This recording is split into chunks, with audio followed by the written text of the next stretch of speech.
My sister made a toast to being an only child. So, I stood up and made an announcement that, please stay with me as I tell my story. And please, do not forget to support our channel by subscribing to our channel, liking our videos, and sharing your loved ones. Your support means the world to us. Now to our story. Poke. My sister made a toast to being an only child. So, I stood up and made an announcement that changed everything. It all started at a family gathering in our parents' house, the kind where every relative you haven't seen in years shows up, and the table is crowded with food, laughter, and old stories. The clinking of glasses echoed through the dining room when Sarah, my older sister, rose to her feet with that same confident smirk she's worn since childhood. She tapped her glass, waited for silence, and proudly declared, "Here's to being the only child Mom and Dad ever needed." For a moment, the room froze.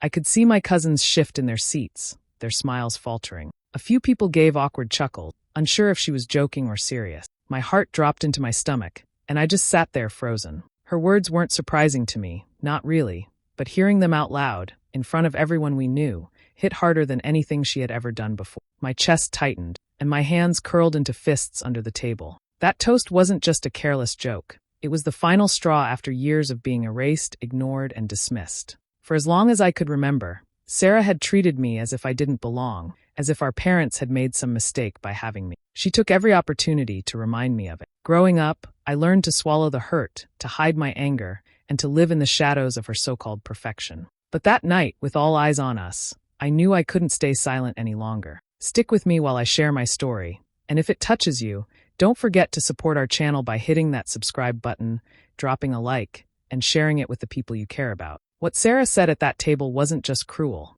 It was the truth she had been living for years, at least in her own mind. And the worst part, my parents had let her believe it. They had fueled her arrogance by turning a blind eye whenever she pushed me aside, stole the spotlight, or undermined me. So when she raised her glass that night, she wasn't being funny. She was telling the story she thought everyone already knew, that she was the star, and I was just a shadow. But as I sat there, staring at her, something inside me shifted. I realized I had a choice.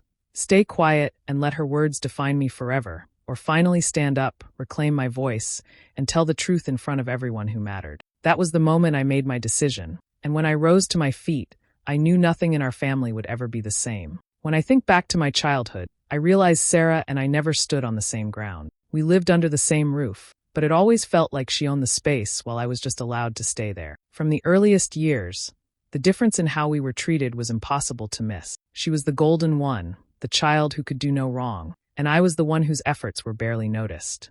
If Sarah brought home a test with an A, our parents praised her like she had just solved some impossible puzzle. If I brought home the same grade, it was brushed aside with a quick nod or followed by a comparison to how Sarah did it better, faster, or with less effort. The same thing happened with sports. Sarah tried soccer and scored once in a season, and she was celebrated. I joined track, placed second in a race, and my parents asked why I didn't push harder to come first. The message was clear every time. Nothing I did could match her, even when it was equal or better. Sarah thrived on that attention. She knew she had their favor, and she used it like a weapon. When I was little, I thought sisters were supposed to stick together, to look out for each other. But Sarah seemed to see me as competition she needed to destroy. Whenever I made a friend, she found ways to pull them away from me. At first, it was small things like making sure she was louder or more charming when they came over. But it didn't stop there. By middle school, she was spreading lies that I said mean things behind people's backs, or that I was jealous of her. Those rumors worked. Kids drifted away from me, choosing Sarah's circle instead. I can still remember one girl, Rachel, who was my closest friend at the time. We did everything together until Sarah decided she wanted her too. Within a month, Rachel was sitting at Sarah's lunch table, barely speaking to me. Later, I found out Sarah had told her I said Rachel only hung around me because she had no other options. That cut deep because it wasn't just losing a friend. It was losing someone I trusted, and it was losing her to my own sister's lies. It kept happening over and over. No matter how careful I was, Sarah always found a way to chip away at what little I built for myself. At school, teachers favored her. At home, our parents defended her. In my life, her shadow swallowed any space I tried to claim. People like to brush things off as sibling rivalry, but this was never that. Rivalry means two people competing on the same term. What Sarah did was cruelty wrapped in the excuse of competition. She didn't just want to win. She wanted me to lose so completely that I had nothing left. And for a long time, I believed she was succeeding. My parents, Mark and Linda, played a bigger role in this story than they probably ever realized. They weren't cruel in the obvious sense, but their choices, the way they handled situations, made Sarah's behavior worse. Instead of guiding us fairly, they handed her power she didn't deserve and taught me that my voice didn't matter. Whenever I tried to stand up for myself, the answer was almost always the same. If I complained that Sarah took something of mine or hurt me, I was told I was jealous. If I explained how unfair things felt, they said I was overreacting. It didn't matter what the situation was. Their minds were made up before I even opened my mouth. They didn't want to hear my side because it was easier for them to believe Sarah could do no wrong. One memory stays sharp even now. I had worked hard on a small art project for school, something I was really proud of. Sarah accidentally spilled juice on it the night before it was due. I cried and told my parents what happened. Sarah claimed it was just a slip, that she didn't mean it. Instead of holding her accountable, they comforted her, saying mistakes happen, and told me not to make such a big deal out of it. To me, it wasn't about the paper. It was about the fact that what I created didn't matter enough for them to protect. This pattern stretched across years. Broken belongings, stolen chances, constant cutting remarks. None of it was punished or even acknowledged. I stopped expecting fairness. I started to realize that in our house, Sarah could tear things apart, and I would be left picking up the pieces while being told I was sensitive. That's how invisibility settled in. It's not sudden, like someone turning off a light. It's slower, more painful. It's walking into a room and realizing no one sees you, even though you're standing right there. At birthdays, Sarah's wishes were always bigger, and mine were treated like afterthoughts. At holidays, if I unwrapped something I didn't like, I was scolded for being ungrateful, while Sarah's smallest complaints were quickly fixed. Over time, I stopped speaking up as much. There didn't seem to be a point in explaining what happened when the answer was always the same. That silence fed Sarah's confidence. She knew she had them wrapped around her finger, and she leaned into it more and more. She started acting as though she wasn't just the favorite child, but the only child who mattered at all. That favoritism carved out the space where her arrogance grew. Every dismissal, every time they took her side without question, was proof to her that I didn't belong on equal ground. It was like the family existed around her, and I was just a distant shadow standing nearby. And the longer it went on, the more I believed it too. As we got older, the gap between Sarah and me didn't close. It only grew wider. Childhood cruelty turned into something much bigger, and what she did during those years left scars I still feel today. The worst of it came when it was time for me to think about college. I had worked hard, kept my grades up, and planned to use the small fund my grandparents had set aside for both of us. That money was supposed to give me a fair start, but I never saw a cent of it. Sarah got there first. She convinced our parents that she needed the money more than I did. She told them she was aiming for law school, that her success would reflect on the whole family, and that giving her the funds was the smarter choice. She painted me as someone who didn't have the same potential, someone who would figure it out eventually, and they believed her. Without hesitation, they handed it all over to her. I didn't even find out until the account was already emptied. By the time I asked about it, the decision was final. They sat me down and said it wasn't personal, that Sarah's future was more promising, and they couldn't split the money without hurting her chances. The words stung worse than I can explain. It wasn't just the money. It was what their choice said about how little faith they had in me. So while Sarah started law school with everything handed to her, tuition covered, a brand new car, and a nice apartment close to campus, I was left scrambling. I enrolled in community college because it was the only thing I could afford, and even then, I had to work double shifts at a diner just to keep up with tuition and rent. There were nights I dragged myself home exhausted, wondering how it was fair that I had to fight for scraps while my sister lived in comfort funded by the same people who ignored me for years. The betrayal wasn't about losing out on opportunities alone. It was about realizing that the people who should have been my support system had chosen her yet again, this time in a way that affected the course of my entire life. It was about watching her flaunt the things that were supposed to help both of us.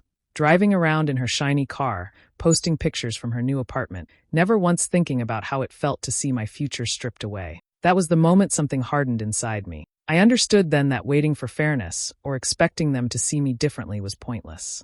If I wanted to reclaim any sense of worth, I would have to do it myself. And while I kept my head down and worked to survive, I promised myself one thing. One day, I would stand up, and they would all see the truth they had ignored for so long.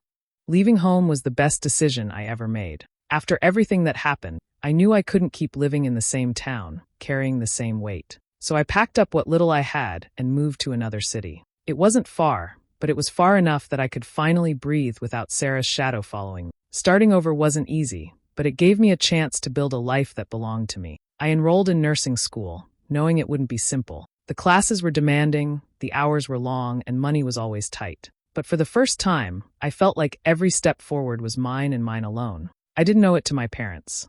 I didn't owe it to Sarah. I was working for myself. Every shift at the hospital cafeteria, every late night of studying, every exam I passed reminded me that I was stronger than they ever gave me credit for. The biggest change came from the people I met. For years, I thought friendship was something that could be taken from me, something fragile that someone like Sarah could ruin. But in that city, I found people who saw me for who I was and welcomed me without conditions. My classmates, especially a few who became close friends, treated me like I mattered. They cheered when I succeeded, comforted me when I failed, and never once made me feel like I had to earn their loyalty. It was the first time I experienced the feeling of having a chosen family. Those friendships filled a part of me that had been empty for years. We cooked meals together, celebrated birthdays, and studied late into the night. They didn't compare me to anyone else.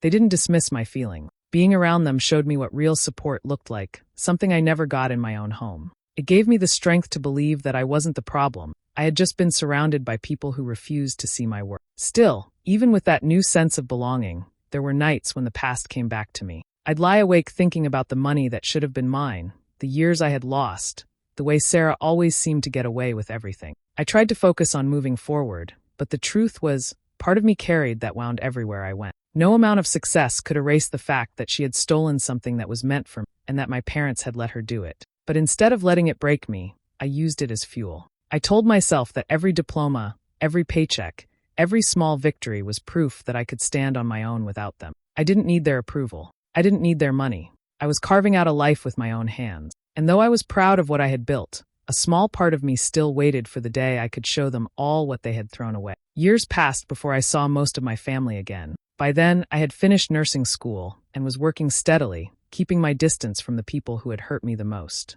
I never expected an invitation to my parents' anniversary celebration, but one showed up in the mail. Part of me wanted to ignore it, but another part knew I had to go. Avoiding them forever wouldn't erase the past. So, with nerves I tried to push down, I decided to attend. The reunion was bigger than I imagined. The house was filled with cousins I hadn't spoken to in years, uncles swapping stories in the kitchen, and even old neighbors who had known us since we were kids. The air buzzed with laughter, clinking glasses, and music. I stood quietly near the edge of the room, trying to blend in, when I spotted Sarah. She hadn't changed at all. She still carried herself like she was the center of everything, moving from group to group with that same polished smile, talking about her career as if she was the only one with anything worth sharing. It was like stepping back into the same nightmare I thought I had escaped. While I had worked for every inch of progress in my life, she was still the one everyone seemed to admire without question. She boasted about her achievements, slipped in stories about how grateful she was to our parents, and carried herself as though the years had only confirmed what she always believed,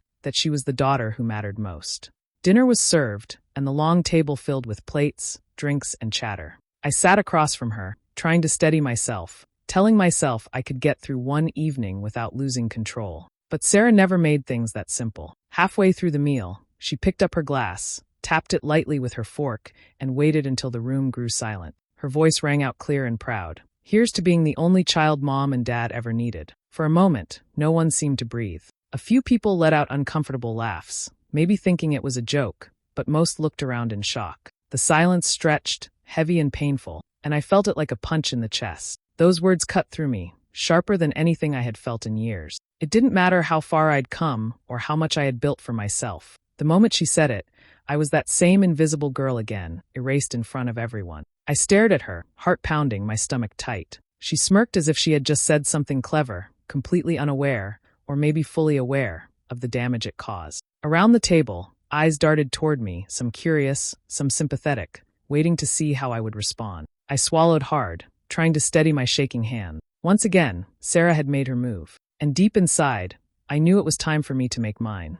My hands were trembling under the table, but something inside me refused to let her words hang in the air unanswered. I pushed my chair back, the scrape of wood against the floor making heads turn. Slowly, I rose to my feet. My heart was racing so fast I thought it might give out, but I kept my eyes locked on Sarah. The room grew quiet again as everyone waited. My voice shook at first, but I forced it louder. I am not invisible. I am not less of a daughter. I'm the one who gave up everything, because Sarah took what wasn't hers.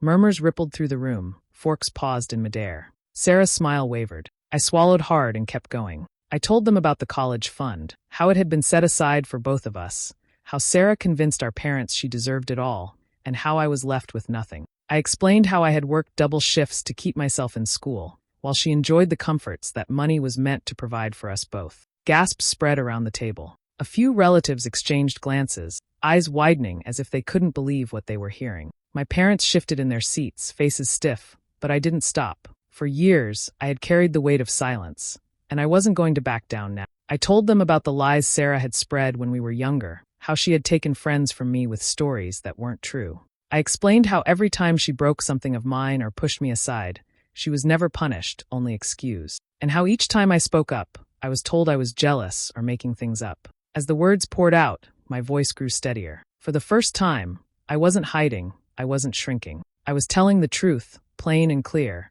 in front of the people who had only ever seen the version of Sarah she wanted them to see. I could see the shift happening around me. My uncle leaned back with a stunned look. My cousin shook her head in disbelief. Even old neighbors, who had always spoken so highly of Sarah, now looked at her differently. The image she had built so carefully was cracking, and there was nothing she could do to stop it. When I finally stopped speaking, the silence was deafening. Every eye in the room turned toward Sarah. Her face, usually so confident and smug, had gone pale. Her mouth opened as if she wanted to argue, but no words came out. For once, she had no script to hide behind. I sat back down, my hands still shaking, but lighter than they had ever felt. I had spoken the truth, and judging by the faces around the table, no one would ever look at Sarah the same way again. The silence after I sat down was heavy, like the whole room was holding its breath. Then, almost all at once, voices broke through. My uncle leaned forward, his voice sharp. "Is this true? Did you really let Sarah take everything from Emily?" Another cousin added quickly, "Wait, the fund was supposed to be for both of them, wasn't it?" All eyes turned to my parents. My father shifted uncomfortably, clearing his throat. My mother tried to smile, as if it was just a misunderstanding. "It wasn't like that," she said weakly. "We only wanted what was best for both girls." But her words didn't land the way she hoped. My aunt frowned, shaking her head. "How is giving everything to one child what's best for both? That doesn't make sense."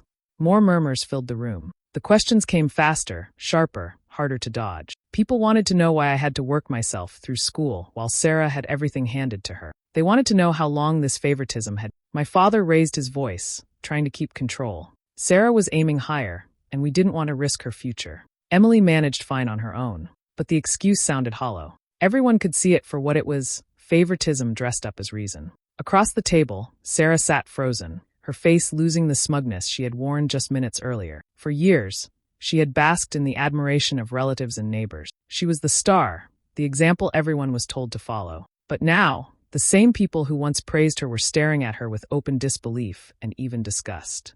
An older cousin shook his head. "I used to think you had it all because you worked harder. But now it's clear, it was all handed to you." Another voice chimed in. "And you let them believe you were some kind of hero while your sister carried the burden alone?" The room felt different now. The admiration Sarah thrived on was gone, replaced with judgment she had no defense against. She opened her mouth to argue, but the words stumbled. She muttered something about me exaggerating, but no one bought it. The damage was already done. My parents tried again to soften the blow, insisting Sarah deserved the opportunities she had, that they had only been trying to help. But the more they spoke, the worse it sounded. Their image as fair, loving parents cracked right there at the dinner table. Relatives who once respected them now looked disappointed, some even angry. For the first time, Sarah wasn't untouchable. She wasn't the golden child. She was exposed for what she had always been, someone who took without guilt, backed by parents who allowed it. And there was no way to put the mask back on, not after the truth had been spoken out loud in front of everyone. I didn't raise my voice. I didn't cry or demand anyone take my side. After telling the truth, I simply sat down, folded my hands in my lap, and let the silence do its work. That quietness carried more weight than any outburst ever could. I wasn't begging for understanding. I wasn't asking for pity. I was showing them that I didn't need to fight anymore, because the truth had already spoken for itself. Across from me, Sarah shifted uncomfortably in her chair. She tried to force a laugh, a sharp little sound meant to brush everything off like it was just a misunderstanding. "You all know how dramatic Emily can be," she said, her voice shaky under the fake smile. "She always twists things to make herself look like a victim." But no one laughed with her. The faces around the table stayed cold, skeptical. The charm that had always worked for her no longer reached anyone. I lifted my chin and spoke again, calm and steady. "I didn't twist anything. I worked through nursing school without a cent of help. I paid my rent, bought my books, covered my tuition, all while working long hours. I built a career on my own. And while I did that, Sarah had the car, the apartment, the tuition, all funded by the same people who told me I would manage. Whispers spread across the table. A cousin who worked in healthcare nodded knowingly. Nursing school isn't easy. Doing it while working? That's strength. Others murmured in agreement. The shift in the room was clear. For once, I wasn't the invisible one. I was being seen, not as a victim, but as someone who had endured and succeeded despite everything stacked against me. Sarah tried again to argue, to reclaim control. So what? You managed, didn't you? You should be proud of yourself instead of blaming me. But her words sounded hollow. The more she tried to minimize what I said, the more obvious her guilt became. No one defended her. No one nodded in agreement. The silence after her words told her everything. She no longer had the admiration she was used to. The revenge wasn't about yelling or tearing her down in front of everyone. It was about showing her what she could never take away from me. She had stolen money, opportunities, even friendships, but she couldn't steal the strength I built by surviving it. I didn't need their approval to prove my worth. I had already done it by carving a life of my own, without their help, without their praise. And as I looked around that table, seeing the doubt in their eyes when they glanced at her, I realized something. My quiet strength, my calm truth, had done what years of her boasting never could. It had shown everyone who she really was, and who I had become in spite of her. That was the real revenge. After that night, things in my family were never the same again. The version of Sarah everyone once admired started to crumble. The relatives who used to sing her praises no longer looked at her with admiration. They looked at her with questions, with disappointment, even with anger. She wasn't the shining example anymore. She was someone who had been exposed, someone whose success wasn't as clean or earned as she had always made it seem. Word of what happened at that dinner spread quietly among the extended family. Nobody shouted about it, but people remembered. At later gatherings, I noticed the difference.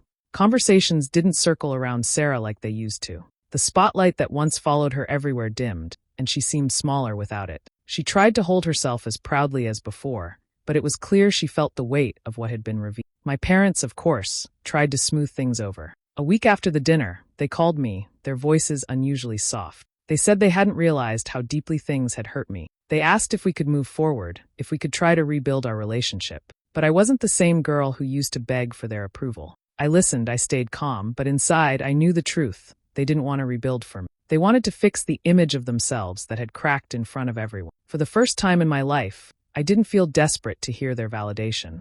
I had already proved to myself that I could make it without them. Nursing had given me stability. My friends had given me love and support.